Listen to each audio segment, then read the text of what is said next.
အားလုံးပဲမင်္ဂလာပါခင်ဗျာဒီကနေ့ကျွန်တော်တင်ဆက်မဲ့ဗီဒီယိုလေးကတော့ကျွန်တော်ဘဝရဲ့ဖြစ်ရမှန်ဟာတာလေးပဲဖြစ်ပါတယ်ခင်ဗျာဒီဖြစ်ရမှန်ဟာတာလေးကို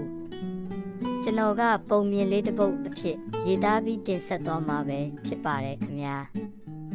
အားလုံးပဲကြည်ယူခန်းစားပေးကြပါအောင်ခင်ဗျာဒီနေ့တော့ကျွန်တော်တို့တောရွာလေးမှာတငယ်ချင်းတစုနဲ့ချင်းလုံးပိုက်ကြော်ချင်းကစားဖို့စုံစကြတယ်တောရွာလာဆိုတော့အကုန်ကြခံပြီမြို့ကိုတက်ပြီးပစ္စည်းဝယ်လာဖို့ဆိုတာလည်းမလွယ်တော့ချင်းလုံးခတ်ဖို့ချင်းလုံးပိုက်ကလေးမရှိတော့အဆင်ပြေတယ်လို့နဲ့ပဲ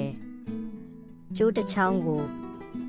နှစ်ဖက်ချီပြီးအလဲမှာချင်းလုံးခတ်ကစားကြပါတယ်ဒီလိုချင်းလုံးခတ်နေရင်ချင်းလုံးကကျွန်တော်စီကိုရောက်လာတော့ကျွန်တော်ကလေးချင်းလုံးကိုအရှိမရှိနေတဲ့ကျွန်တော်တငယ်ချင်းဇော်ဝင်းကိုထောင်ပေးလိုက်ပါတယ်ဇော်ဝင်းကလက်သူချီပွားနဲ့နင်းဖို့ခုန်တက်လိုက်ပါတယ်တစ်ချိန်တည်းမှာပဲဟိုဘက်ချမ်းမှာရှိနေတဲ့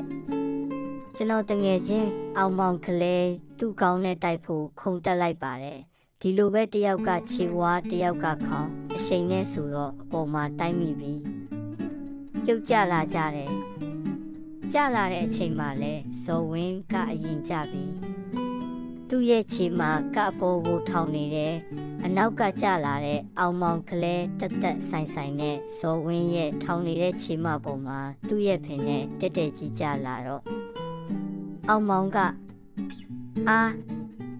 ဆိုပြီးနာကျင်တဲ့အတန်နဲ့ရုတ်တရက်ထပြီးသူ့ရဲ့လက်နှစ်ဖက်နဲ့သူ့ရဲ့ဖင်ကိုပိတ်ပြီး